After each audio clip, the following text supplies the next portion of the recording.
Sadistic Penguin Studios presents the At the Show podcast with Tom Yumper Garcia. Okay, you people sit tight, hold the fort, and keep the home fires burning. And if we're not back by dawn, call the president. And Tony Chalsa Burt.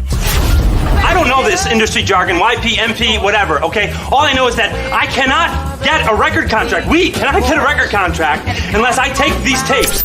It's almost time, so grab a drink, get your popcorn ready, and join the film discussion with two guys from Chicago talking movies.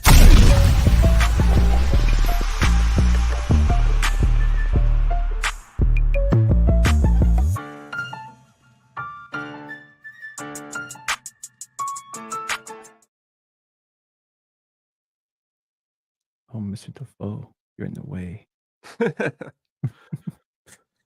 Hello, and welcome back to the At the Show podcast. I'm one of your co-hosts, Tom Yumper Garcia, and I'm with my other co-host, Tony, the Sugar Baggy, the Burt. How you doing, man? I'm doing good, and excited to be here today, whatever. I always say tonight, like it's like I'm on stage, like welcome tonight, but then I look out the window and it's day out, even when I'm recording anything.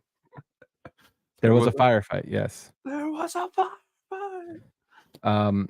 So we got an action-packed show today. We are talking about one of Hollywood's probably best supporting actors, if not lead actors, who doesn't get enough credit and enough admiration for his performances. People automatically, might know him from maybe Spider-Man as Norman Osborn, but he's done so many more roles, and that's the great Willem Dafoe.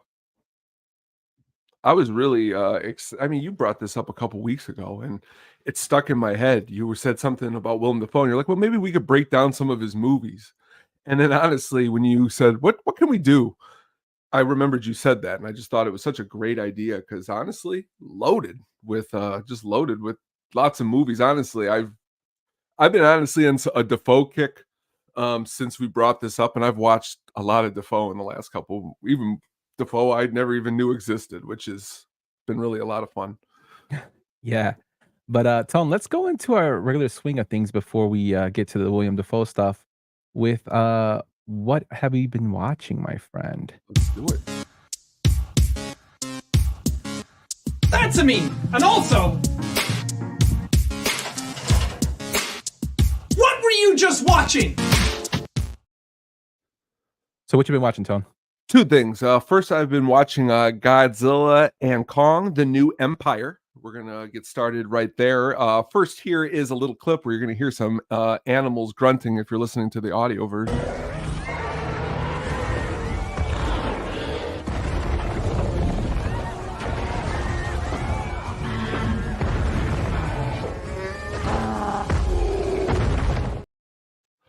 Really quick. Big fan of King Kong, Godzilla, big cool monsters. Honestly, anything, everything, give them to me. I'm very excited. This movie just dropped recently on Max, so I've been able to watch it a couple times. That's why I decided to pick it, because I was like, wow, I've watched this a couple times now, and honestly, I'm not afraid to admit it, but I think the movie is just really awesome. Got even a little tear at the end for these big monsters. I like to imagine it in the world of like me and you, Yumper, we live in this world where these monsters are running around, and maybe me and you are at a ball game and we look up and one of them's at the skyscraper and we're like, whoa, my gosh, it's King Kong. And honestly, the movie, even the actors in the movie do a good job. Rebecca Hall does a good job. Dan Stevens does a good job. But the monsters are the main stars in this movie. The battles, I even like the bad monkey, the Scar King. He was pretty cool too. But a really, really fun movie that I really wish that I would have been able to see on the big screen. Because it's just, again, watching it on my big screen at home is different, but still just a great movie. Have you got a chance to see this one yet? Yeah, actually, I did get a chance to see it on the big screen. I remember we were trying to get all right, together. You did. You're right. That's right. It couldn't work out. I went with my buddy, who's one of my best friends, is like really into Godzilla movies. That's our tradition to go see them. So we did see this on the big screen, and actually, I really like this one. I like this one over the previous one that was out. I think this one was better. Maybe because of the human characters were a lot more likable in this film than the other one. But lots of action. I mean, I was a big, sucker for the old Godzilla with the guy in the rubber suit. So I'm pretty sure I'll watch these anytime they come out. They're just fun. That's what it is. It's fun. And again, seeing the history all the way back from the originals in the 1950s, all the way through its Kung Fu era in the 70s. And it pretty much encompasses all of this. And I just thought it was a really good movie. The second movie that I watched was Ron Howard's Parenthood, stated by here in the comments here, Diane Weiss's finest role.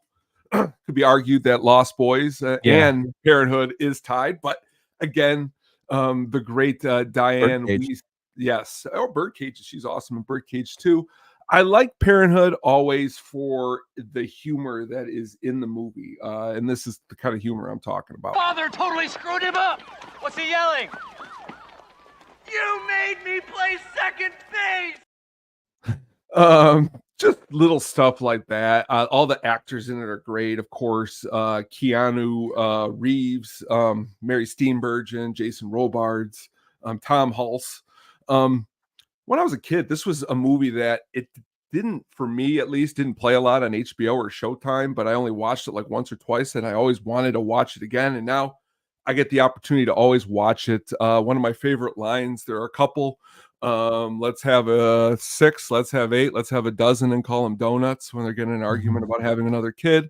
And I always like when grandma gives this good speech and she seems so smart. And then Mary Steenburgen is like, your grandma is just a brilliant woman. And he's like, if she's so brilliant, why is she sitting in the neighbor's car? Because she like went outside right before that. But great fun. Enjoy both of these movies quite a lot. Puts a smile on your face. You ever see Parenthood? Yeah. Oh, classic of Steve Martin. Keanu Reeves, it's funny. I like to keep joking with Katie. It's like a John Wick prequel, even though he's really stupid in this movie and nothing like John Wick. But Rick Moranis too. I mean, forget Rick Moranis, who is another great comedic actor. Doesn't play his usual comedic role. He's a little bit more serious in this movie. Does a good job. Definitely. It's a good film. What have you been watching, my friend? So I got into the CIA little conundrum of films. The first film I watched was The Recruit. I think me and you were talking about this over text, and for some reason I decided to pop it in. I haven't seen it in a while, and man, it's a film. It's not the best Pacino film, but he actually plays a normal kind of guy in this film, which is probably the best Pacino, I think, in my opinion, is when he plays kind of a normal, monotone guy. Colin Farrell's was when he was in his heyday. He just kind of had a resurgence recently with the Banshees, but this is when he was kind of doing SWAT. He did this film as he was recommended by Pacino. He did the new Total Recall, which was not good, but this is kind of when he was the bad boy and the big up and coming star. It wasn't that bad. A lot of stuff I read about it was that the CIA recruits make fun of the film because it's so ridiculous. But also it has Gabriel Mark in there, and then he's from Suits, and I really like him in Suits as one of the shady ass CIA guys, which is kind of funny because he plays the same kind of character in Suits.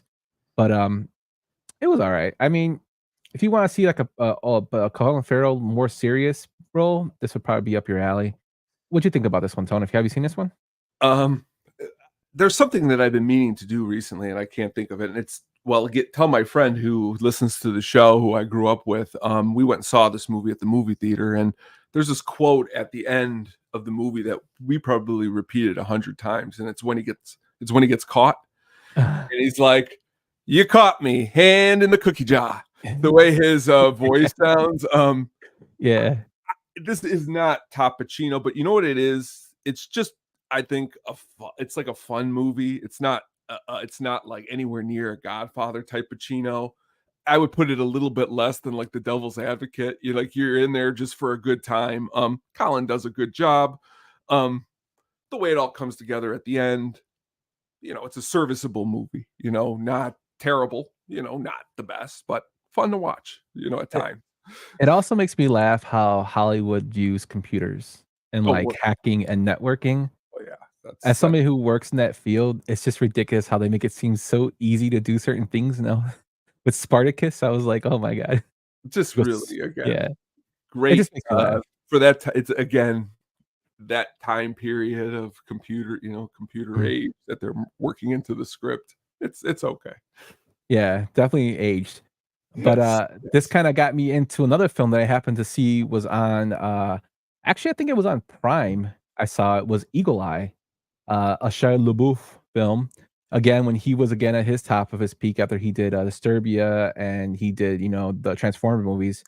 A standalone film where he, is not actually working for the CIA, but he has a brother who worked in that field we get to call about. And basically a whole bunch of, like, stuff happens. It has a good decent cast in there. Rosario Dawson, Billy Bob Thornton's in there, Anthony Mackie, who's releasing a new Captain America next year, is in Mhm. it. Michael Chiklis is in it. I think Cameron Boyce is in it.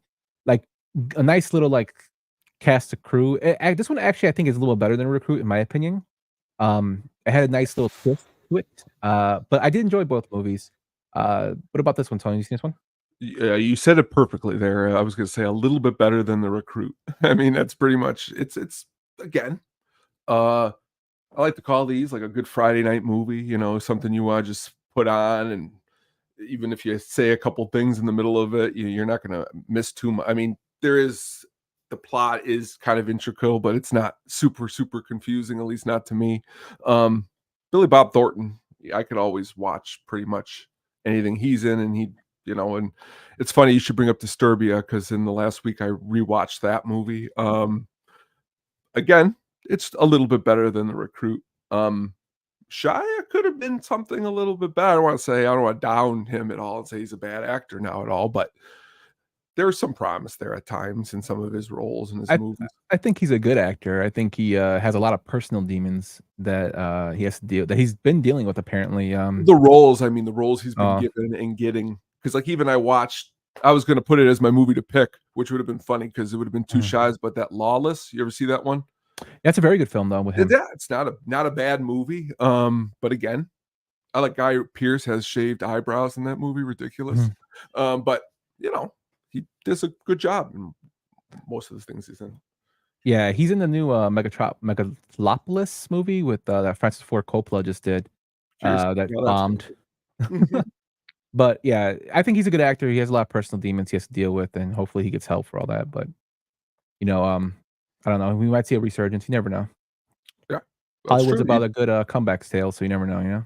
That's the one thing about it all is that you always can sit there and you can always but what's also cool about him is he's got to be a pretty supportive spouse because his wife is the star of like X and Maxine, Mia Goth.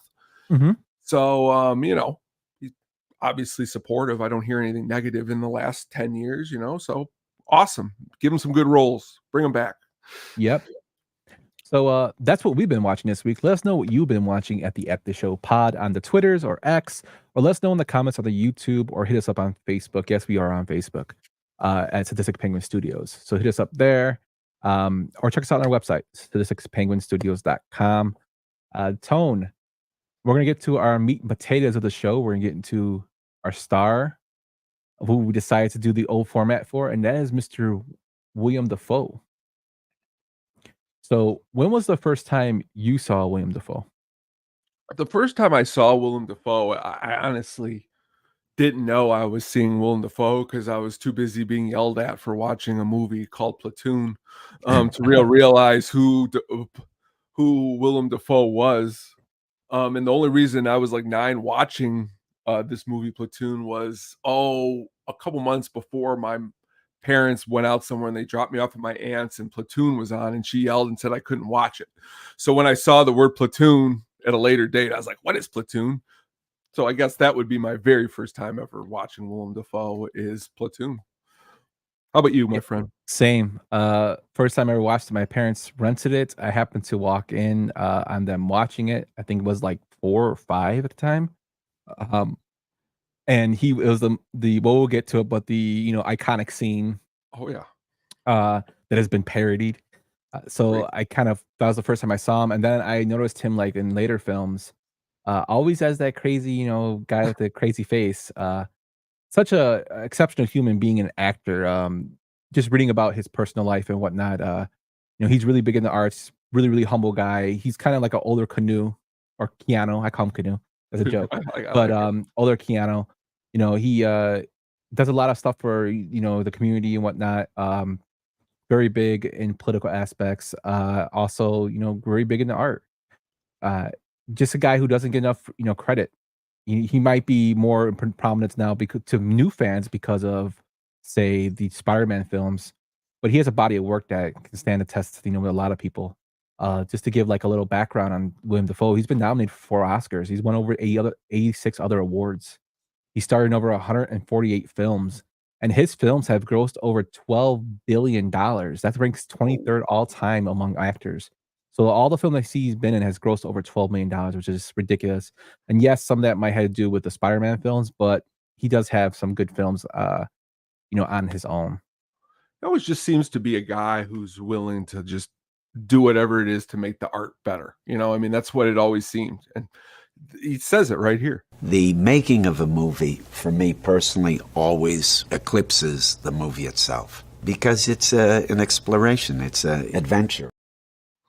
And I think of that. I mean, every movie he's in, and we're going to start going through them here in a little while, that's what it seems to be, an exploration, an adventure. Especially here in a minute here when we kick off with your very first one. I mean, no deeper. I mean, it makes me go back to, I always go back to high school because there could have been opportunities where I could have been in a play or I could have did this. And I remember myself back then, I was like, I'm not doing no play. I'll get made fun of. When the reality is right now, if you put me in a time machine, I would have joined any play that would have told me to join because no one's going to make fun of me to do something like that. And Willem Dafoe puts himself out there in all these roles. Just a really great actor. Yeah, man. Let's get into the first film here. Let's do it. Greta is in your last scene.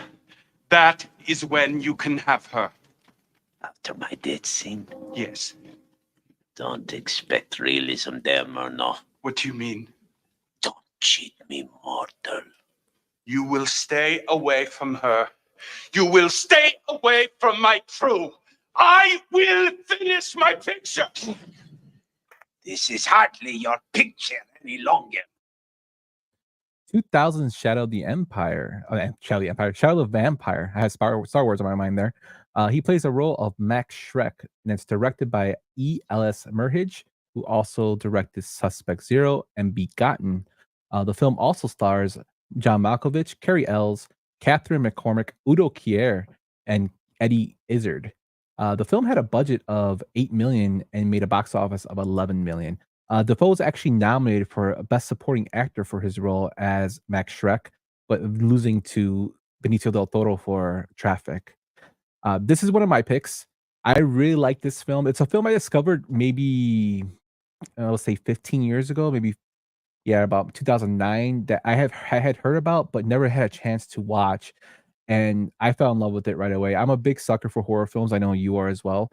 I love Nosferatu, and this film is basically the fantasy telling of the direction and the development and the making of Nosferatu, but with the undertone that Max Schreck is a real vampire.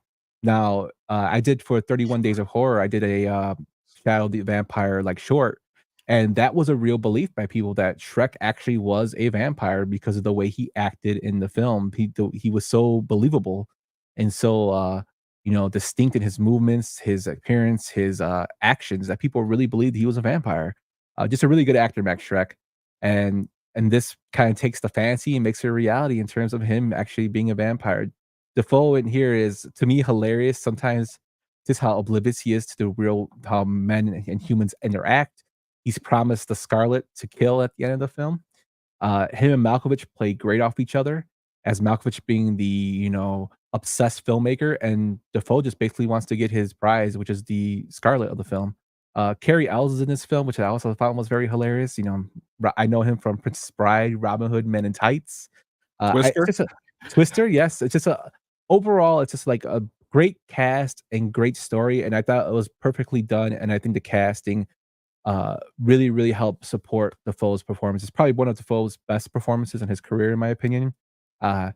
He is out there, but he makes you feel like a little eerie, and actually terrifying in certain ways without having to be terrifying. It's not your state of the art vampire where I fly around as a bat. No, he's more mysterious and he's ominous and doesn't give it too much of a background, but he's the real deal and he does it perfectly.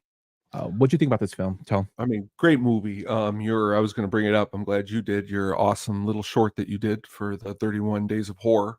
While rewatching it for the show, it was awesome to see that Nicolas Cage produced this movie, which was awesome. And again, it's just the makeup and the cinematography. And I remember this time period too, because Traffic. I remember seeing Traffic and seeing this movie, and they're so different, looking, and this movie just looks very cool. And anytime you can talk about Nosferatu, I'm a big Nosferatu. Just even what's that? What Lies in the Shadows? That comedy show. There's a Nosferatu in there. Anytime a Nosferatu shows up, but Willem Dafoe, a great job.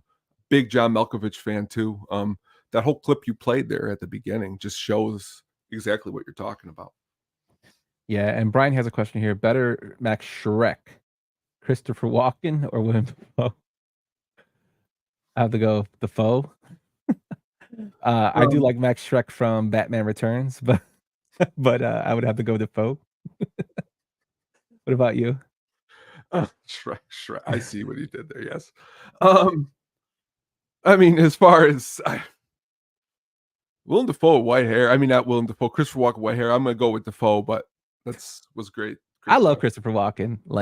He should be another deep dive we should do. We're that's what's cool about these is you could really expand, and I'm sure we will. But that was a good question. Mm-hmm. Yeah, but Dafoe got this role actually from being in Spider-Man as the Green Goblin. The director saw him and automatically cast him for this role, and it was written for him, which I thought was pretty cool. If you haven't seen this one, definitely check this one out. It's a go-to for me every Halloween. I watch it because I just love the art history in it. If you're a big fan of old school movies and how they're made, this film shows a lot of it. They show the part of it in black and white. They show the silent film era, which is what Nosferatu was shot in. It's everything all into one. So check it out. I'll go Dafoe. At least William didn't murder Natalie. Okay. It's true. All right. Let's get to your next film, Tom. All right, let's do it. When do I get delivered? How about Friday night? If I don't hear from you by Friday, I'm coming back to get this. Understandable. Oh, Mr. Jessup? Like your work?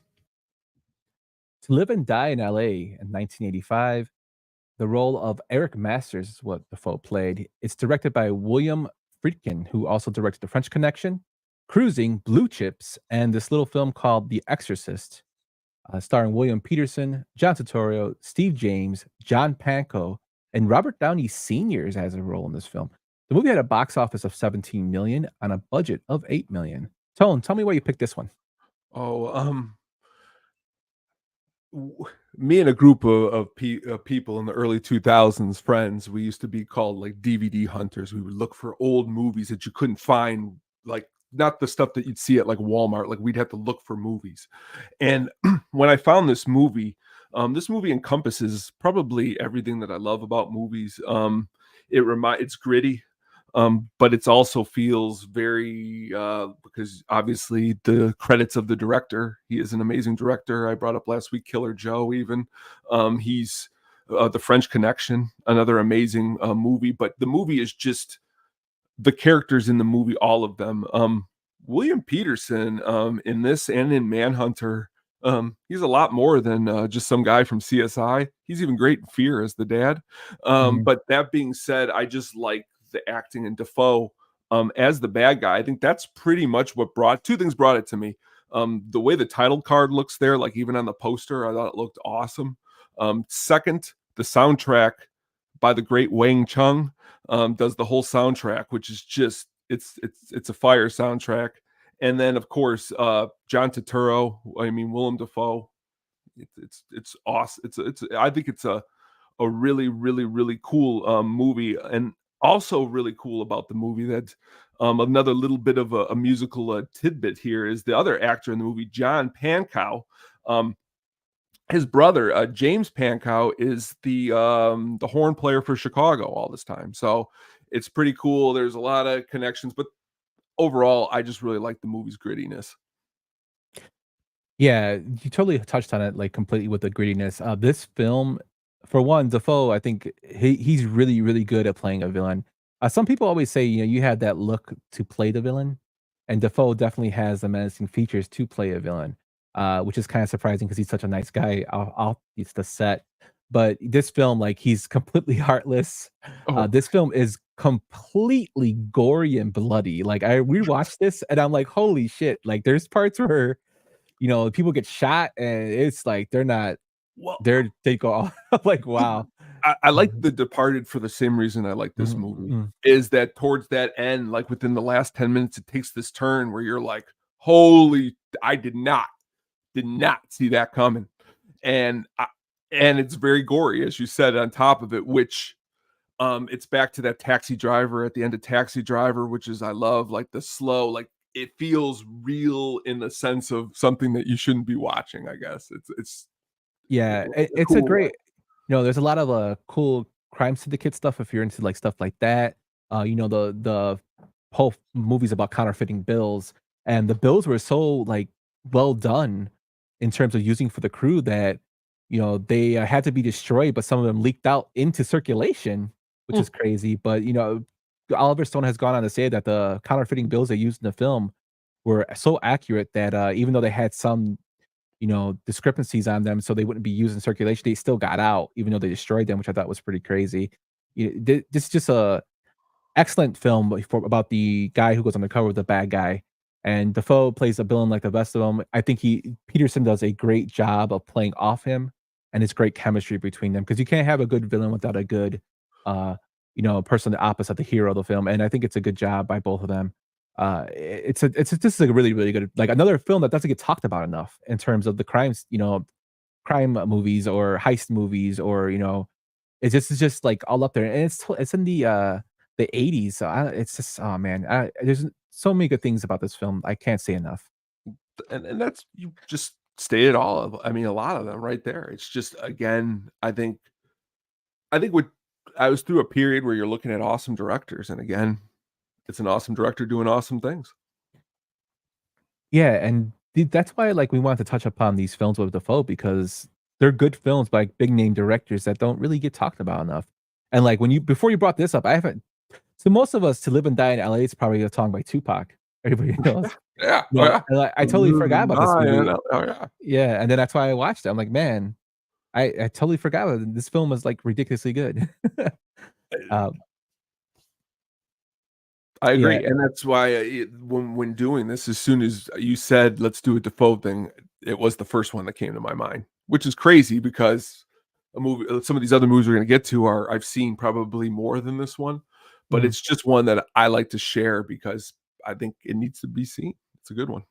Yeah, and it's funny that you mentioned William Peterson from CSI. He was also in Young Guns too, That he as Pat was. Garrett.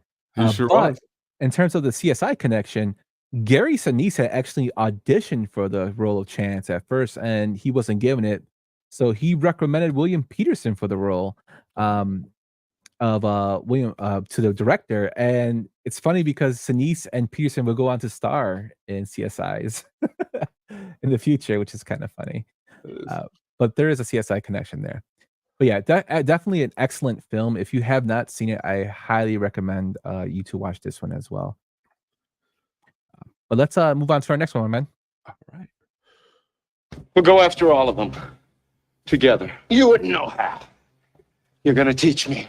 You don't have the guts. Not only do I have the guts, I have the authority. What is that supposed to mean? New rules. We nail them any way we can, even your way. Is this you talking or some guy pulling your strings, huh? Both. We do it my way, Your way. with my people. Whatever it takes. 1988's Mississippi Burning. Defoe plays the role of Agent Alan Ward in this film, and it's directed by Alan Parker, who also directed Evita Angel Heart, Midnight Express, and Angela's Ashes. The film stars Gene Hackman, Brad Dourif, R. Lee Emery, Pruitt Taylor Vince, and Frances McDormand, as well as the great Michael Roker. The movie had a box office of 34 million and a budget of 15 million. This is one of my picks. This film was actually inspired by the real life murders of voting rights activists James Chaney, Michael Swerner, and Andrew Goodman by the KKK. This film is very powerful. Although it's a kind of a it's fictional telling of it. It's basically shows the bad things that are happening in the South and still continue to this day. We're not saying they're not there anymore, but this kind of puts a light on it and shows between a hard-nosed FBI agent who grew up around that area, bringing in a kind of a straight-lace agent in Defoe to try and clean up and find out what happened to these people and discover them. Uh, I love this film because one, Hackman is exceptional in this film, and Hackman's pretty much exceptional in any film he does. But the way him and Defoe play off each other, as Defoe being the straight man by the rules book guy, to Hackman's outrageous, out of control agency and bending the rules and getting where he needs to get by bending the rules. I think it's perfectly done. Defoe, although he's more straight laced, you can tell he's a badass in this film, and he shows no fear to Hackman when they have a little scuffle in that scene, and he pulls a gun on him, and then Hackman, after they have this discussion, walks away and says to somebody else. He says it actually to Kevin Dunn, who this is his film debut. He tells him, "Would he would have shot me?" He says, "Oh yes, sir. He definitely would have shot you." Showing that Defoe does not give a shit. Defoe is a badass in his own right. I love the aspect of the having it go down like that in terms of their chemistry. The story is good. It really makes me angry, a lot of it. Brad Dourif does a great job being a complete asshole. So does Michael Roker and Arlie Emery. You know, it's a to me, it's a really, really exceptionally done film that does get some praise. I think it should be get a little bit more than it does. It probably would never been made because Hackman was actually not doing violent films after seeing his performance taken out of context in this film. And then, he passed up Silence of the Lambs, and he almost passed up Sheriff Bill in Unforgiven, one of my other great films I really love. But he reluctantly accepted it after Clint Eastwood convinced him. This film is not for the faint of heart. There's a lot of stuff that goes into this film that is, you know, hits home with a lot of people. But a cool thing is, Tobin Bell's in this film in his first credited role.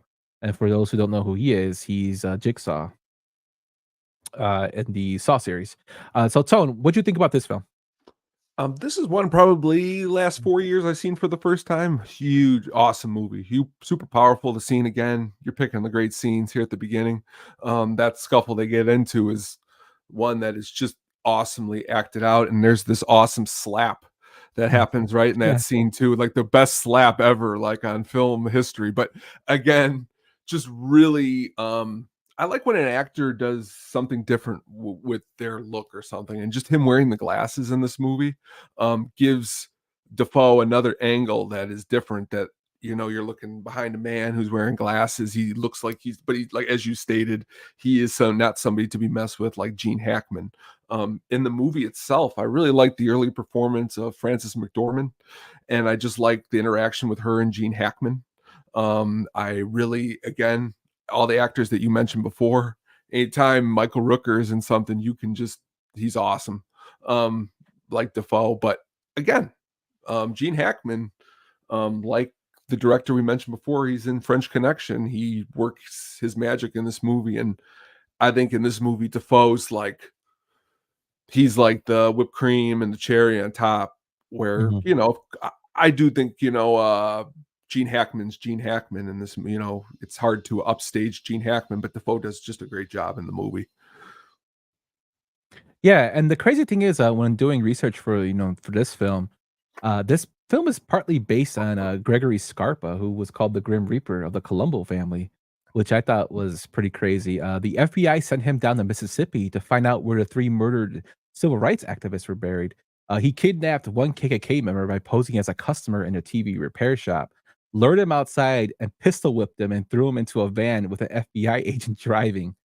They took the KKK member back to an army base with the use of unconventional tactics, which probably means really bad stuff, and they found out where the bodies were buried. So I would never knew that. As I knew Scarpa worked with the FBI, but I never knew he had a hand in finding the bodies, which is pretty crazy. That is. It's very crazy.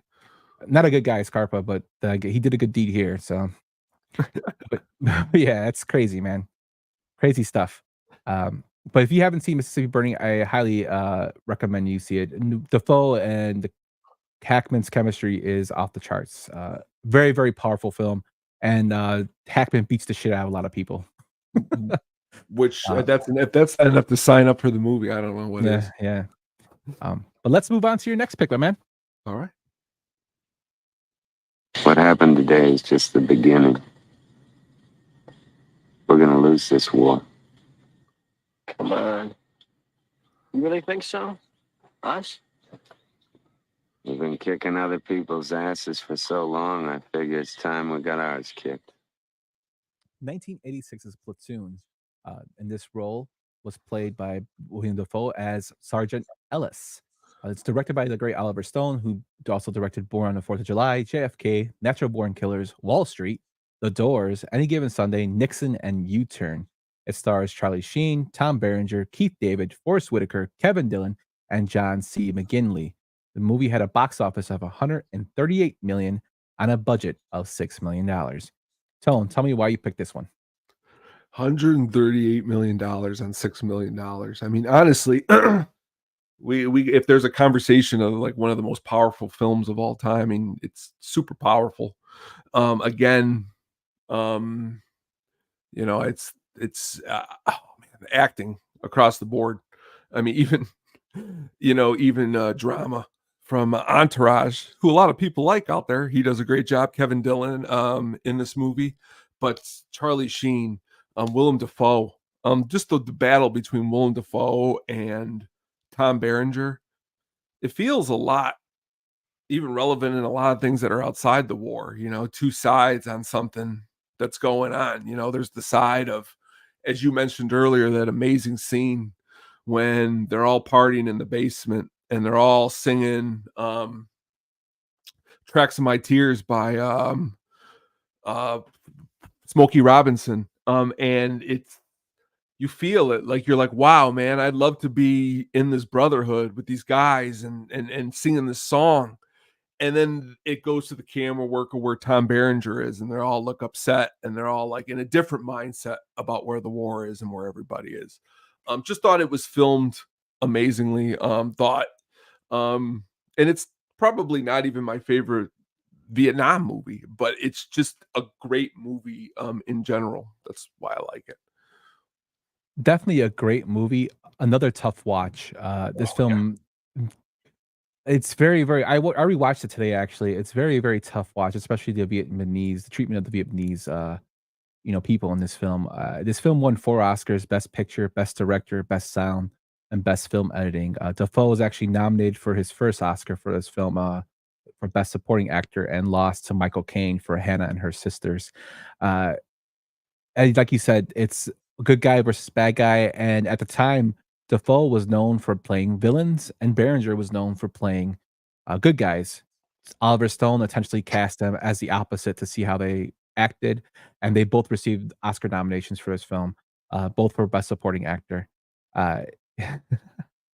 Don't forget the scene in Frank and Jane walking out of the movie, laughing their ass. Yeah, that's great. It's pretty hilarious, but it's a tough watch. It's not, I've read articles and blogs and, watched videos on, people who were there at the time who said this film hit close to home. Stone actually used a lot of his experiences when he was in Vietnam, and he actually gave the first draft to The Doors' Jim Morrison to play the part Charlie Sheen ultimately took. Morrison actually had the script on him when he died in Paris. Ooh. Which is crazy. But yeah, just totally, a great epic war film, showing, it's an anti-war film. And like Roger Ebert said it best, that it was impossible to make a great anti-war film. And then the act of depicting war glorified it and ended up making it look like fun. I wish he's talking about Francis Truffaut, who said that quote. He said, "I wish he had lived to see Platoon. Here's a movie shot at ground level from the infantryman's point of view, and it does not make war look like fun." And it really doesn't. I love the whole narration of Charlie Sheen as he writes home to his grandmother, telling her about how much it sucks digging the holes and being out in the sun. And, I don't really talk to my father-in-law, who's a Vietnam vet, about this much, but he's told me, like, how bad it was, the conditions they were in, where it was always raining, the mud, the insects, the animals they had to deal with, the humidity. It sucks. Well, it's the positivity in Charlie Sheen in frame one Mhm. to that voiceover at the end of the movie. And I know it, we watched the movie, it changed, like, this whole experience changed that character, aka supposedly isn't that Oliver Stone? Uh, Yeah. but again, that's what it is. And, like, for me watching it, like, I watch every movie empathetically. I'm in the jungle there, and as you stated, that's how tough it is. It's tough because that's how real it is, and it's definitely not something that you're putting on to have some laughs. Um, but again, just like the last movie, there's a message that is in the movie. Yeah, definitely. Some cool things about this is Denzel Washington actually lobbied for the role of Sergeant Ellis, which is what Dafoe ended up playing. That I think they both would have been great at it. Dafoe or Denzel, both were exceptional actors. Keanu Reeves and John Cusack both turned down the role of Chris Taylor, which is the Sheen role. His brother Emilio Estevez was actually cast in that role, but the film was still in development and it lost like budgeting. And then by the time it got budgeting, he was out of the picture. He was committed to something else, and Charlie read for the role and actually got it. And finally, the great Val Kilmer auditioned for the role of Sergeant Ellis, and according to Oliver Stone, he gave a bizarre audition where he portrayed the character as a Native American shaman. Maybe that helped get him the role in The Doors. I don't, I don't know. I mean, probably one of Defoe's obviously top 5 iconic shots is the iconic shot where they're pulling away in the helicopter and he's unfortunately down there getting killed. That's what the front cover of the box is, and it's just it's powerful. Yeah, and it's been, like I said, it's been parodied. As much as you can think, it's parody and Tropic Thunder. It's I watched that earlier. Yeah, it's been parodied a lot. It's a iconic scene, and like it's just shows the group, the horrible realities of war. Definitely a tough watch. But I definitely recommend, if you haven't seen it, to give it a watch. Good pick, Tone. Really good pick. Let's move on to our next one, my friend. Everybody wants to talk. It's like a compulsion.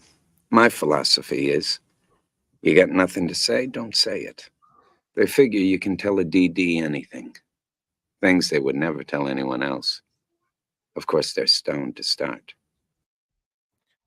1992's Light Sleeper.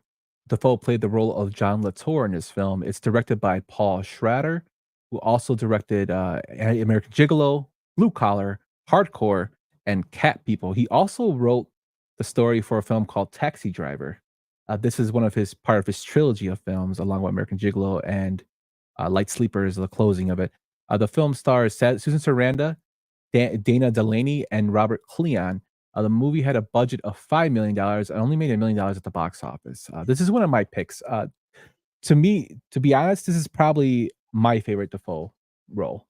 I think he's exceptional in this film because he plays a person who is a recovering addict who now doesn't do drugs, but he deals them. He's a person that has no family. He doesn't talk to his family. He's kind of just whimsicking through life, reminiscing about things he's lost. He runs into an old girlfriend who used to be a drug addict with him that kind of sparked flames back there. And he's trying to decide what he wants to do to his life, how he's going to get out. He works for a drug dealer who is going into cosmetics. And they talk about how the drugs used to be good until crack came along and started destroying people's lives. You can tell it goes into the underbelly of selling drugs and the high class people, how they say that the clients are people who have hot money and how they're always talking about, oh, they don't give out the $100 bills. They're always going to those ATM machines and they only can buy this many grams. And, he goes to clubs. He tries to genuinely help people. There's a guy in the film that is an addict and he tells him, I'm not going to be here to have you OD, to the point where he punches the guy and calls the guy's brother to come get him, who's a lawyer, to take care of him because he doesn't want the guy to OD and die. It's to me, it's like peak Defoe. It's probably a role that doesn't get talked about enough, and it's my favorite role with him. I rewatched this again this morning, just while I was doing notes, just because I like this film so much. It's probably one of my favorite films. I have to put it in my top 10 now because I love it so much. And John Latour's character by Defoe is unmatched. Like I think this is probably his best role. What do you think about this film, Tone? When you sent me your movies over, I felt like you're like the like I'm a prosecutor and you're a defense attorney and you're sending me over like the files I have to go through. And I'm like, yeah, I know what's coming. And then I saw on your list Light Sleeper. I'm like, what's Light Sleeper? I'm like, I've never heard of this movie. And I started scrambling like a lawyer, like, what is this? And then I read and I go, American Gigolo, that's one of my favorite movies. I go, I've never heard of Light Sleeper. And honestly, I took the time and turned on the lights and I watched this whole movie. And honestly, I've been wanting to tell you since you've sent it to me, you blew my mind back because not very much, you know me, feel like I've seen a lot. And I never even heard of this movie until you put it down on the paper. And honestly, it's everything that you said it was. It reminds me a lot of the Taxi Driver who I brought up, the American Gigolo, who honestly, that same format, you could just keep plugging it in with an awesome actor. And I'm all game. And I'm also a huge Susan Sarandon fan. And honestly, it just was a huge shock and a surprise. Just a great performance. I liked just I want to say it's like a quiet movie, which I love. Like it's not loud, except the end, which I love those movies. Like there's a movie I like a lot with Matthew McConaughey called Mud, where the whole movie's like quiet. And then there's like a shootout, like the last 3 minutes where it's like, you're just chilling and you're going through. And as you said, it's going through the underbelly with Willem Dafoe. I mean, you can sign me up anytime. Yeah, and the funny thing is there's other actors in this film, that they haven't got their big break yet. Sam Rockwell's in this film. Also, David Spade plays a coke addict in this film. Which is Great. That was when I was going through who's in it. It said the description is hold on a second here. It's great because it says theological cokehead when I looked it up, and I go, this is going to be great. And it was. Yeah, he's just sitting there in his underwear talking about like if we're just programmed to message things out of our mind. Like it's really, really well done. It shows like the bad things about drugs and the people trying to turn their lives around. They're kind of stuck, and he's stuck in this film. The cool thing I read about this was Defoe actually went with the real drug dealer to try to get like some, I guess, ambiance or like some direction of how to play this role. And he's like, people asked him like, so the people recognize you? And he's like, some of them did, I think, but they were too worried about getting their drugs and worried that I wouldn't give it to them, that they wouldn't get them if they recognized me. So, but just the fact he did that is ridiculous. But it's a very good film. I mean, if you guys it's free on Prime. If you haven't seen it, I highly recommend you guys check this one out. It's a total film that gets overlooked a lot. And like I said, I think it's, in my opinion, Defoe's best film. Just again, always awesome to see these, the same way I found earlier, I was talking about To Live and Die in LA, another great one. I watched one last night where it was like a second movie and he was like in a bike gang. It was called and I was just like, great, just awesome actor, just really awesome. Brian says, Yum's Discovery Files. That'd be great. No, me and Tony just watch a lot of movies, man. Yeah, definitely check this one out. By doing this, it brought me back really quick to what I used to do a long time ago, which was just like go down the IMDb page and hit everything that I had never heard of before and try to see it. And that's why Defoe's got a lot of good movies like that, it seems. Yeah, he's definitely a nice one to go through the list for. Speaking of that, there's one that's coming up right here. A whole lot of women and kids and old people died at Chow Bend. He was on a ship, partner. Pretty hard to make contact with the people when you're out floating in the fucking Gulf of Tonkin. Come on, Bobby. Have yourself another glass of Jack. Okay? 1990s Wild at Heart, and Defoe played the role of Bobby Peru, like the country. Directed by David Lynch, who also did Twin Peaks, Dune, The Elephant Man, Eraserhead, and Blue Velvet. The film stars Nicolas Cage, Laura Dern, Crispin Glover, and Harry Dean Stanton. The movie had a box office of 14 million on a $9.5 million budget. Tone, tell me why you picked this one.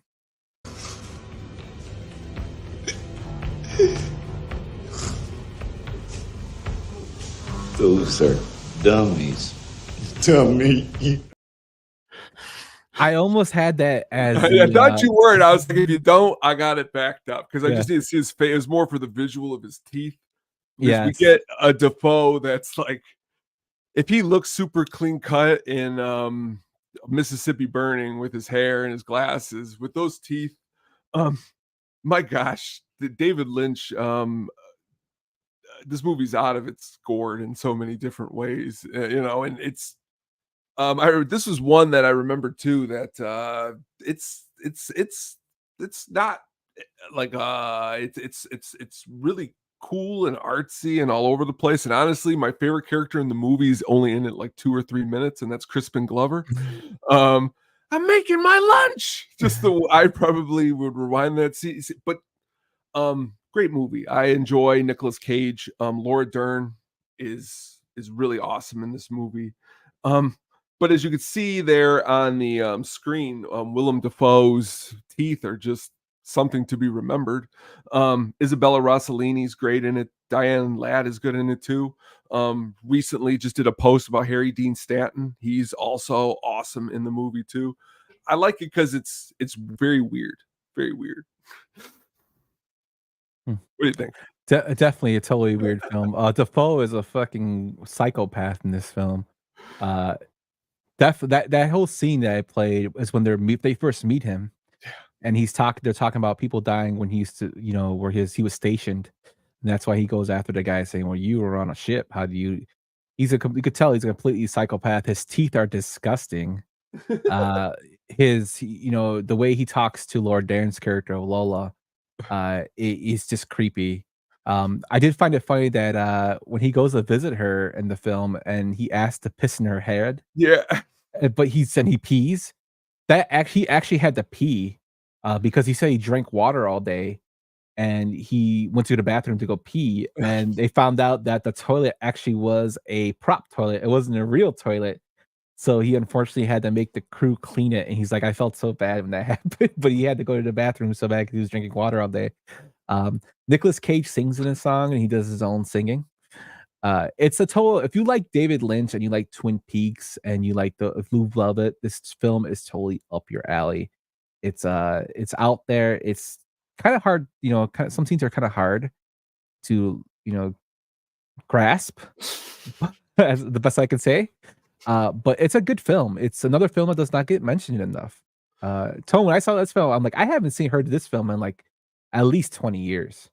Honestly, I've watched it 3 times, 4 times at most, because as you said, it's not something that it's got a lot of rewatchability. The scene with Dafoe is ridiculous, but again, it's David Lynch, you know what I mean? Like, it's not this is before you tried it. It's like right around that time period. Honestly, just check out Crispin Glover in this. We should do a Crispin Glover. Oh God. Brian asked, was this before or after Crispin Glover tried to kick Letterman in the face? Yeah, if you guys haven't seen that clip, it's definitely out there. Also look up the Crispin Glover dance. That he got him a lot of ladies. So look at those chompers right there. It's crazy to just think about Dafoe though. Like, Dafoe is going like To Live and Die in LA, Platoon, like they're all like back to back. A lot of these movies. So like to see him playing like alternate characters in between this, which we're not even going to cover tonight, is, I don't know, have you ever seen The Last Temptation of Christ? The Martin Yes, Scorsese? I was gonna pick that film, but I thought I was a little more too known for him, so I just had to go with more unknown. But again, all over the place, man, all over. Yeah, not saying that films I have coming up are not known. It's more I want to throw in like some films that weren't unknown. Yeah, I mean, like I love him in Clear and Present Danger, but I didn't pick that. Oh, honestly, yeah. I love him in Speed too. But yeah, my brother says if you were into Speed too. Just a great actor, but this one is a great pick. Defoe's character, like to watch the film for just Defoe's character alone is worth it. Bobby Peru is one fucking weird guy. You know, I'm about to go on like I think a huge Nicolas Cage run where I'm just gonna try to watch because I really want to see this new Long Legs he's in. So again, it's another early performance of a little eccentric Nicolas Cage. Nice, nice. But let's move on to our next one, my friend. So you think they came for the fag man, huh? And what do you base this upon? He was the only one done right. Double tap, back of the head. And the pennies? New hitman wants to leave his mark. That's a possibility. Now, you Irish cops are perking up. That's two sound theories in one day, neither of which deal with abnormally sized men. Kind of makes me feel like river dancing. 1999's The Boondock Saints. The role was Dafoe was Agent Paul Schmecker. The movie is directed by Troy Duffy, who's mostly known for Boondock Saints series, starring Sean Patrick Flannery, Norman Reedus, David Della Rocco, Billy Connolly, and the comedian Bob Marley. When I saw his name, I cracked up. I'm not gonna lie. This film was crazy because this film had a box office of only $400K on a $6 million budget. But it made over $6 million in video sales, which is pretty crazy. This is one of my picks. To me, this film is out there. It's definitely not, rewatching this the other day and hearing Norman Reedus's Irish accent is so bad because he grew up in Florida. But the film itself is just out there to where it's enjoyable. It's an action film. I think William Dafoe had like the most fun doing his role of Paul Schmecker as the FBI agent that comes in that's with the gang the with the gang unit. He does organized crime, and he's there to investigate the murder of some Russian guys who eventually gets likes the fact that the Saints are killing off bad people. The people that the justice system lets fall through the cracks. This film is definitely out there. I love the way he acts. I love the fact that he puts in a Walkman when he does his crime surveillance and does his investigation, and then he does his little dance to the symphony of music. And especially when he goes, there was a firefight when he's describing. I love that whole transition of sequence of when he's describing the fight at the house, and they basically have them showing the actions of the fight happening and him there explaining it.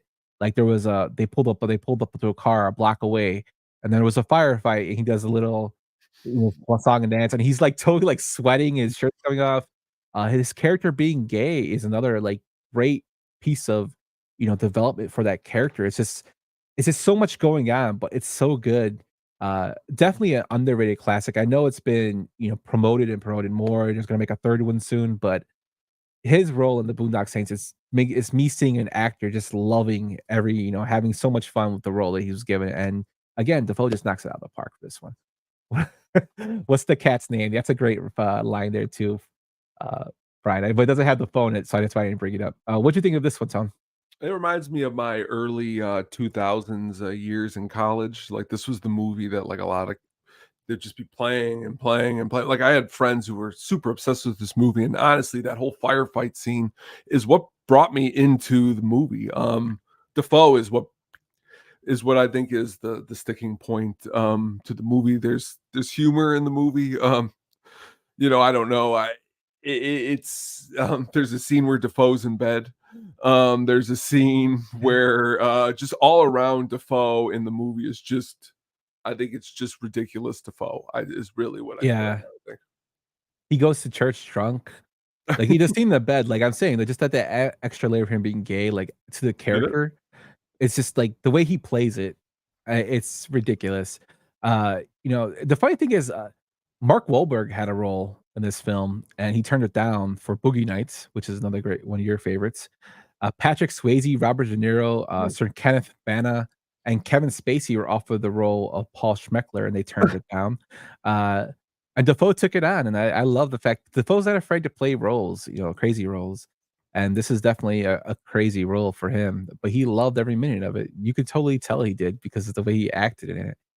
This film is totally off the rocker. Like the whole premise is ridiculous, but I don't remember ever meeting anybody like 100 people that I met that watched this movie that I was ever like, he plays somebody gay in it, oh, this movie isn't going to be Yeah. watchable. Like, not one person ever said that the movie was actually he did a good job. It was just another good performance by Dafoe. Yeah, definitely. And just bringing up like the stuff about the analyzation of it, like how he kind of warms up to the Boston cops, like that whole playoff with especially him and Bob Marley. Bob Marley's like the detective that comes up with these horrible, assumptions of the crime scenes, and every time he gets something wrong, Defoe makes him go get him like a bagel or go get me a coffee with a little lemon twist. Like just stuff like that. It just like their playoff is funny. Defoe's awesome in this film. Like if you have not seen this one, definitely check it out. The first one's probably the best. The second one is but this one, because it has Defoe in it, is really, really good. That's what I was going to ask you. I never actually saw the second one. He's not in the second one. I was trying to look right now. No, he's not in it. Clifton Collins Jr. is in it, which I do like Clifton Collins. It's He's just awesome.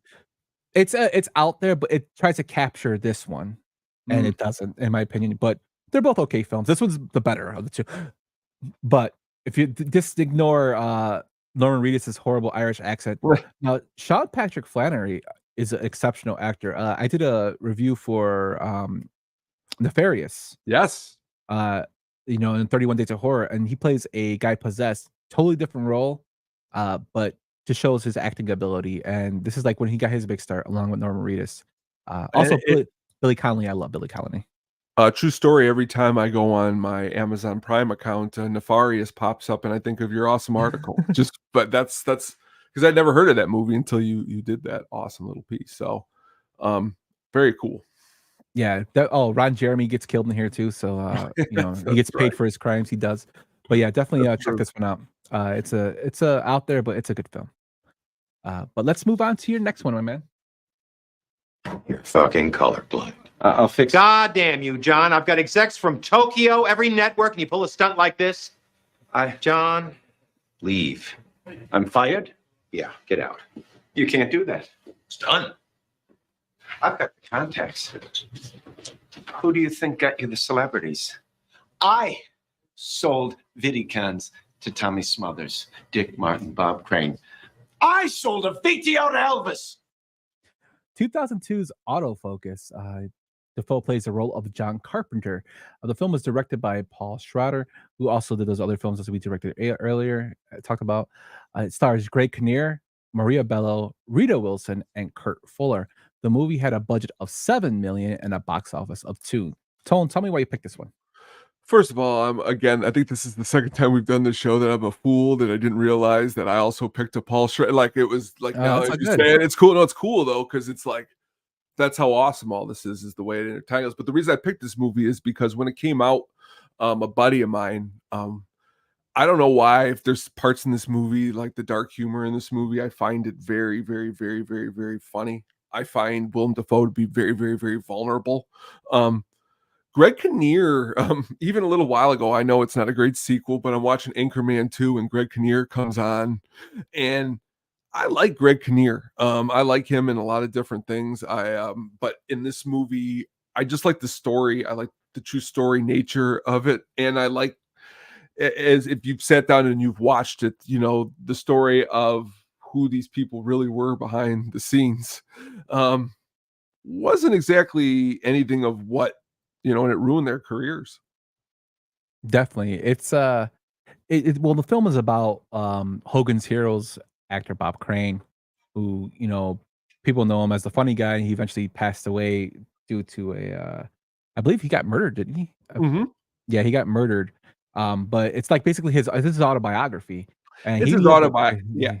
And pretty much what it is that at the end of the it's Defoe is pretty much his character is the main. He never gets convicted, but he's the main suspect to the killing of Bob Crane. So the whole movie is like their friendship, which is crazy just to see how weird their friendship was. A lot of porno, a lot of like voyeurism and stuff like that. But Defoe's role, again, he isn't a tough guy at all. And to see him not play the guy who's the star, but playing like somebody trying to like be cool when he's not, I thought was awesome. Yeah, definitely. He plays kind of a guy who was kind of screwed over by his industry. He's trying to create the first color video, a home video, and like that scene I played, he's showing it with Michael McKean, who's another great. I love him in there. And it's all green. He's like, "Why is it all green?" He's like, "Well, they're to specs," and he's trying to adjust it. He's trying to go over the color, and sometimes the color comes through, and he's like, "You don't see it, do you?" That's when he tells him, "You're colorblind." So he's pissed off at the world, but he convinces his friends to go into acting, and his friend just basically goes into that lifestyle of, down the rock star path, as they call, and basically destroys both their lives. But yeah, definitely. I haven't seen this film in a while. I love Greg Kinnear and what was he in? Mystery Men as Captain Amazing.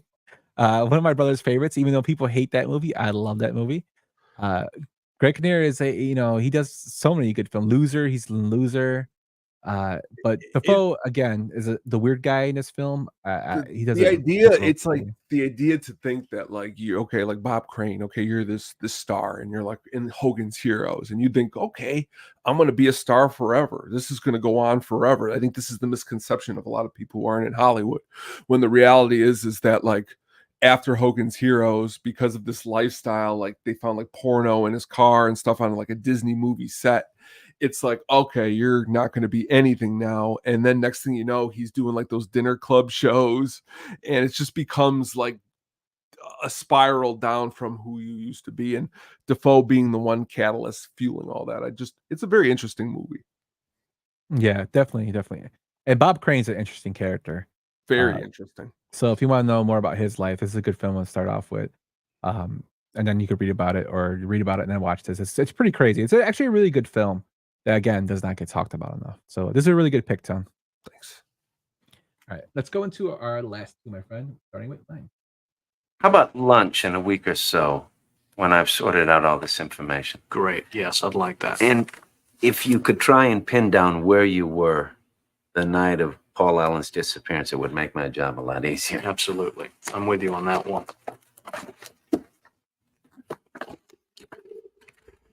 Huey Lewis in the news. Great stuff. I just bought it on my way here. You heard it?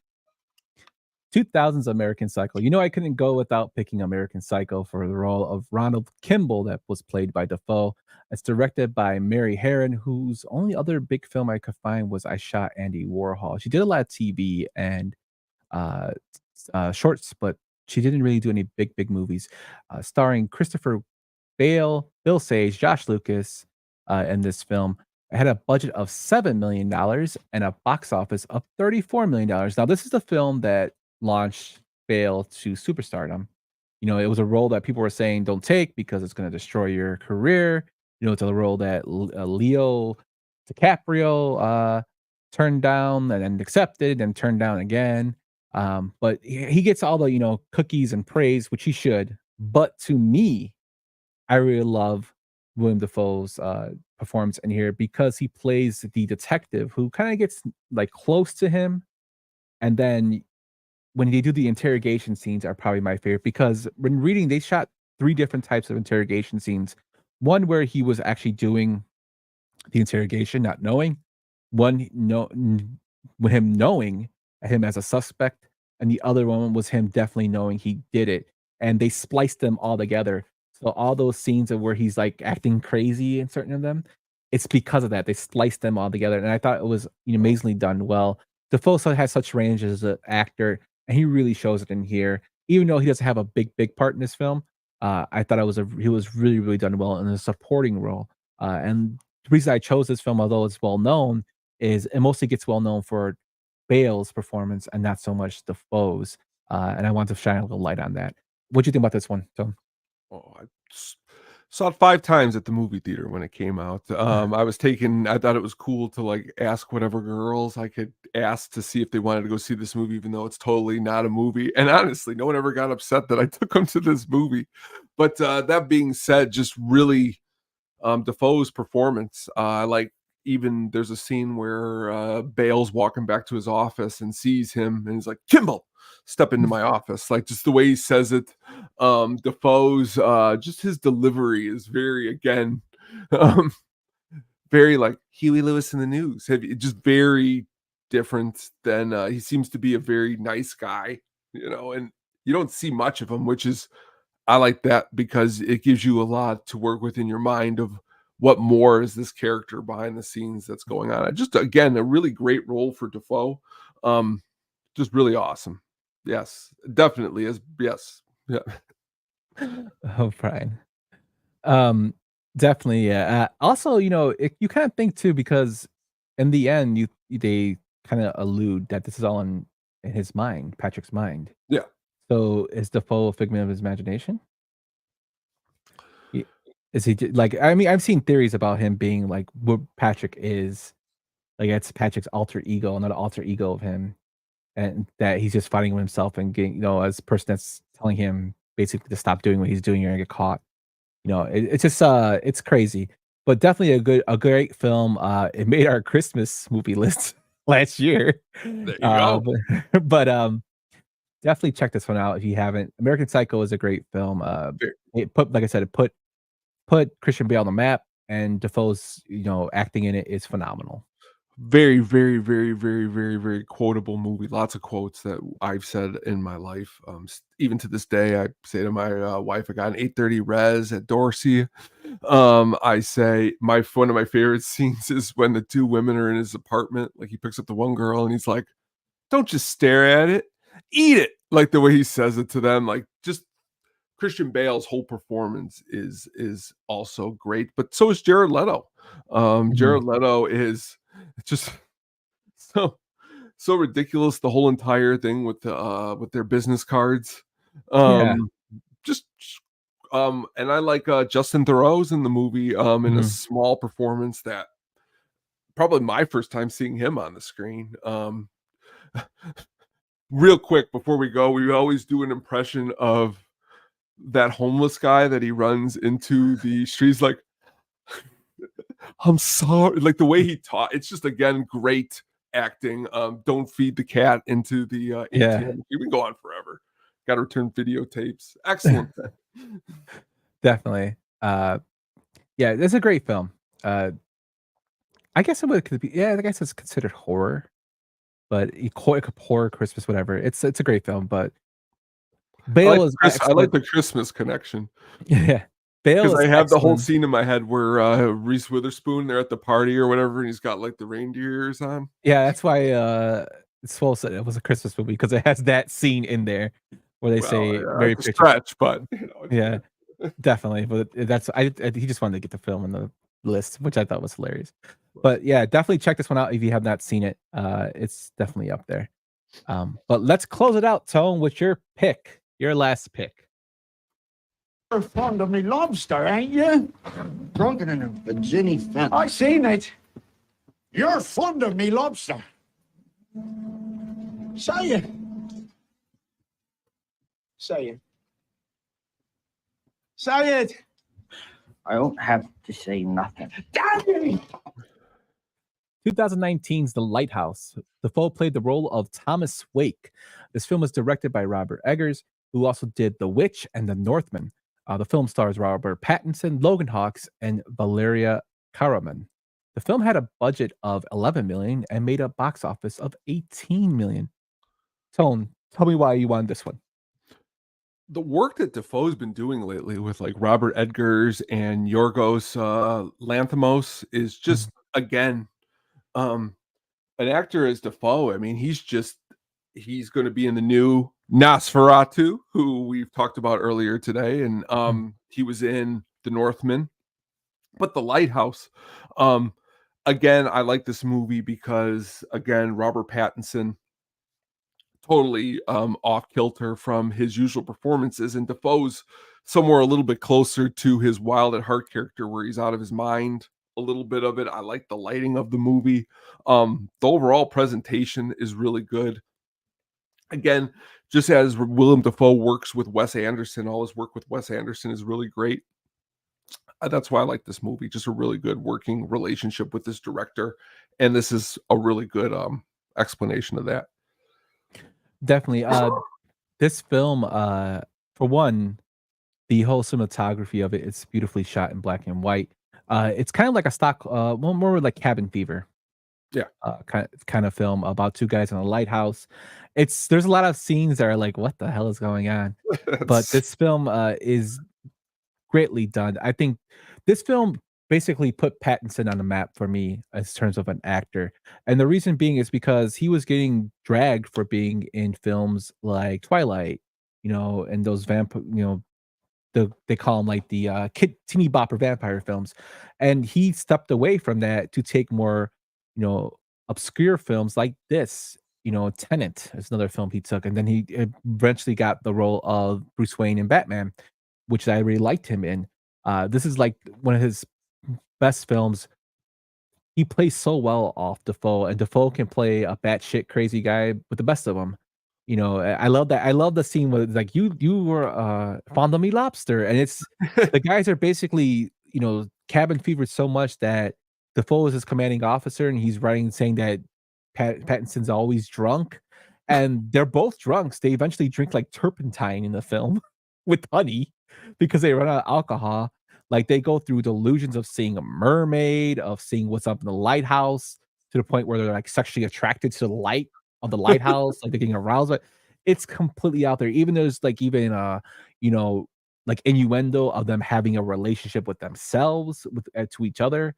It's just so much that's going on in this film, and I think it shows a lot of like basically when you're secluded from everything, and it's just two people that you can just drive yourself crazy. Uh, Great film. I mean, when you again, when Oscars, I think it was Oscar season was coming around, and they were talking about this movie. That's actually when I first heard of it, because honestly, I'm probably somebody who was like, even though Katie showed me this one movie with Robert Pattinson, it was called Remember Me. You ever see this movie? Where the twist at the end of the movie was huge twist, but again, wouldn't usually put anything with Robert Pattinson on until, as you stated, this movie kind of brought me back. And then I've seen movies like he's in Good Time, which by the guys who do the Gem Uncut Gems, but just a really good performance. He's really good in The Northman. In Nosferatu, it looks like he's playing more of a detective type of role where it's not him being crazy, but that's what's cool. You could use Defoe any way that you'd like. Obviously, he's in our movies we've picked. He's been an army commander. He's been a vampire. He's been doing money, counterfeiting money. I mean, that's what's great, man. Just a great actor. Yeah, and this film actually, doing when I did research on it, is based on a real life tragedy, well, loosely based, called the Small Lighthouse Tragedy, in which two Welsh lighthouse keepers, both named Thomas, became trapped on their lighthouse station during a storm. When one man died, is said to have driven the other man mad. And there's also like influences from H.P. Lovecraft, Herman Melville, Robert Louis Stevenson, and that stuff like that in here, which does have all those traits to it, supernatural and all the other stuff in it. It's just a great film that doesn't get enough love as it should. Defoe, like I said, Defoe is an actor that doesn't get enough love, and like as we've gone through this list, besides maybe Platoon, American Psycho, which does get love more for Bale than it does Defoe. These films are not really talked about enough for his performances, and that's the reason why we wanted to touch on the career of him and do a little deep dive on him. And also, like you said, Tony, he's coming in Nosferatu in September. He's going to be in the new Beetlejuice. He's in the sequel to Beetlejuice. So we want to keep things current with what we're doing in terms of how the show is going to kind of relate to what's currently going on. And what a better time than to talk about the great Willem Dafoe. Great actor. He even, I mean, in some movies that maybe didn't get the best praise, I think he's John Carter of Mars, Circuit de Freak. He's in with John C. Reilly.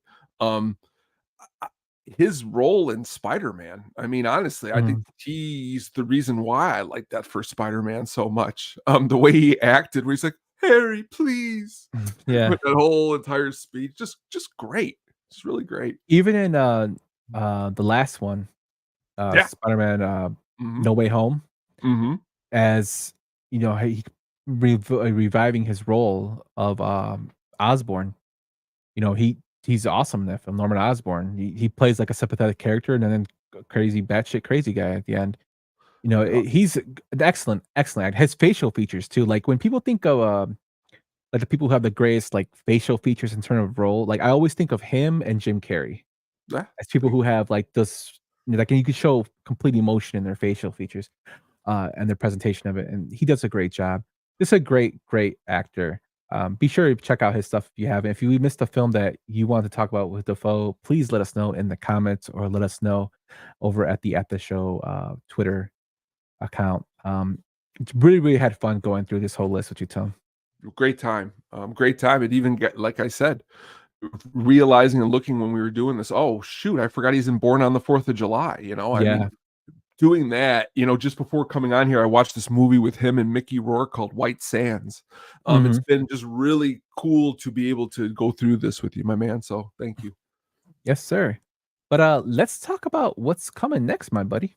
Let's do it. Let's get ready to rumble. Coming soon. Próximamente. Coming soon. Coming soon. Hello, everybody. Coming soon this Friday, we are back at our, the time sometimes we do at Friday. It's going to be at 8 p.m. and we're going to be talking Twister because the great sequel, supposedly everybody's saying it's going to be really awesome. Twisters is coming out. We thought we're going to dig into Twister that has everyone from the great Philip Seymour Hoffman and Bill Paxton to Helen Hunt and Cary Elwes. By that point, I'll try to figure out how to really say his last name. Ellis. I call him Ellis. Ellis. I've said Elwes. I've said 1,000 things, but it's going to be a really good time. And I know a lot of people out there just by looking are really big Twister fans. So yes. I know you're a huge fan. I know Brian's a huge fan. I know Zombie Jackie, a friend of the show, is a huge fan of it. Twister is LUs. That sounds good. LUs. Yeah, I don't know. Thank you, Brian. I'm horrible at pronouncing names, so I'm sorry. Carrie, if you ever listen to this, I'm a big fan. Sorry if I can't pronounce your name. But yeah, Twister is a great, it's a corny sci-fi. I would say it's sci-fi action film. But I liked it. You like it. So with the sequel coming out, why not go and see the original? So it'll be a deep dive with development. I watched it 2 days ago. It's been had a good time. A film breakdown and how it was perceived and any theories that come along with it. So that's going to be a good one. So be sure to check us out Friday with also possibly some of the old segments coming back for that one. But before we get to the Sugar Baggies soundtrack pick of the week, we lost 2 people recently. The great Richard Simmons, who is one of the people from, the basically changing your lifestyle, aerobics. He's been parodied, he made fun of, but he's helped a lot of people in his lifetime. He passed. I know there's been talk about Pauly Shore doing a biopic of him, which Richard Simmons did not want to do. And we lost Shannon Doherty today from 90210 fame, from Charm fame. She's also in Mallrats.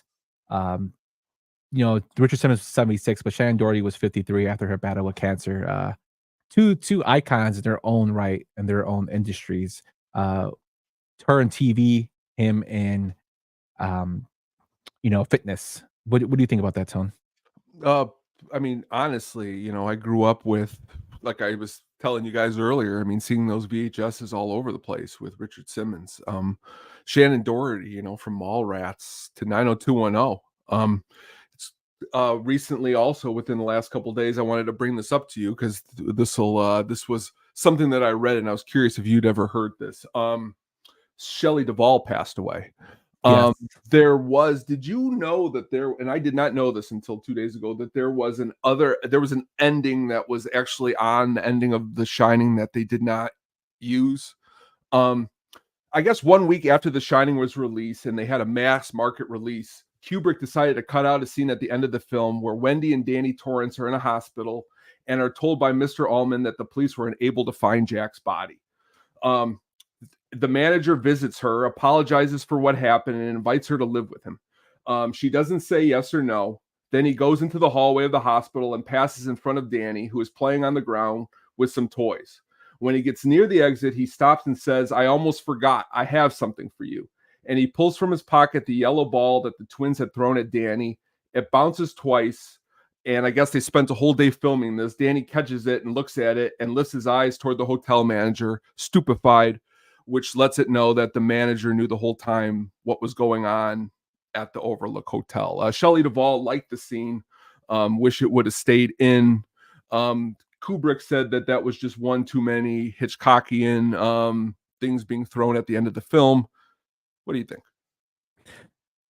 That would have been kind of cool. I thought it was sounded odd. It sounds awesome. Like, and then someone was like, "Well, can we get a cut with that in it?" And I don't know, but like, I don't know if that's gonna happen. But like, I do like the original ending. The original ending always makes me laugh because it shows the cut to black and then the ding, like him like frozen. Yes, and then but then also the ending I like about the fact that when they show the New Year's party, well, that's he's in the image. Is that the indication though that like they never really did find him because he's in the picture, and this just would have solidified even more that they didn't find him? Because after they showed the picture, then they went to the hospital scene, or would the picture that was always there? I don't know. Yeah, that's an interesting way. I mean, what do you guys think? Like, like if you're let us listening know out there, because yeah, when I read this the other day, I thought of you first of all, because all the great times you look up all this awesome stuff. I'm like, I'm gonna bring this to him and see what he thinks. So. That's pretty cool. Rest in peace to Shannon Doherty, Richard Simmons, and Shelley Duvall. Yes. Again, very, very, very in their own ways influential. Yes, very olive oil. Love that film. Love Popeye. Yeah. But enough talking about stuff that brings us down, Tone. Bring us up with some tunes for the Sugar Baggy soundtrack pick of the week, my friend. Let's do it. The Sugar Baggies soundtrack pick of the week.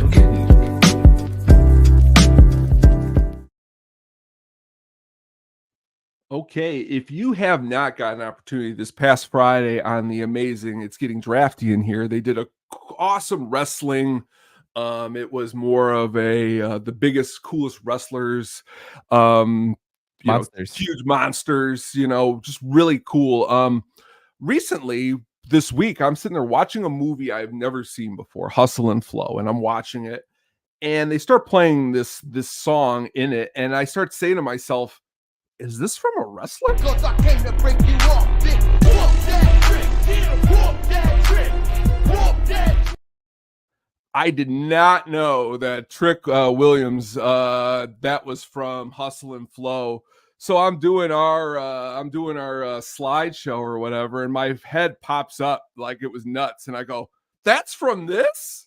Big NXT fan. I love watching that. I love that song, but I just never knew it came from Hustle and Flow. So I sat and I watched the whole movie. I had never seen Hustle and Flow because it was just on in the background, and man, it was a really awesome movie that I just don't know where I've been not to see it, because again, it was one that was up for Academy Awards. I liked the way the movie at the ending, the way it played out, the music in it throughout the whole entire movie. Just a really, really, really good job. Again, shocked me, surprised me in many different ways. And again, I was going to pick it as the movie I saw, but I thought I'd switch it to the soundtrack just because of that song right there. I was just very blown away by how good the movie was, and that was the song from Trick Williams. Yeah, definitely a great soundtrack. My favorite scene from that film is actually when they make the beat. When DJ Qualls makes the beat. That's probably like one of my favorite scenes of the film. Just DJ Qualls in it too. It's like yeah. DJ Qualls. Mailman Jack checks in saying, "Took me a while to watch that one too. Great movie." The mailman checks in. At the end of the movie, I guess at the end, like, there's just always more of a meaning to a movie than sometimes what's on the surface. Like when I see the box or when it's coming out, I thought it was just about a guy who made music. But at the ending, when the final reels play, you realize there's a little bit more there to the whole entire movie, and the music does a good job. Yep, better late than never, Jack. You're right. Hey, man, I sometimes see movies late, too late. That's true. But yeah, but that's our show for tonight, guys. Thank you for this afternoon. Thank you so much for watching. We will be back next week with the Twister deep dive. I know Tone has been pumping out content like crazy. He's been dropping VHSs, and you have the Hook Up on Music this week. What's going on Hook Up on Music, my friend?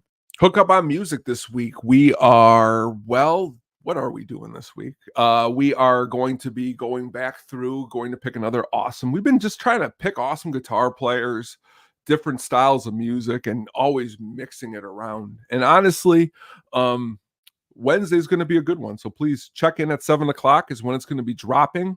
I know not this Wednesday, but next Wednesday, fellow Penguin Marge, she's going to be on the show.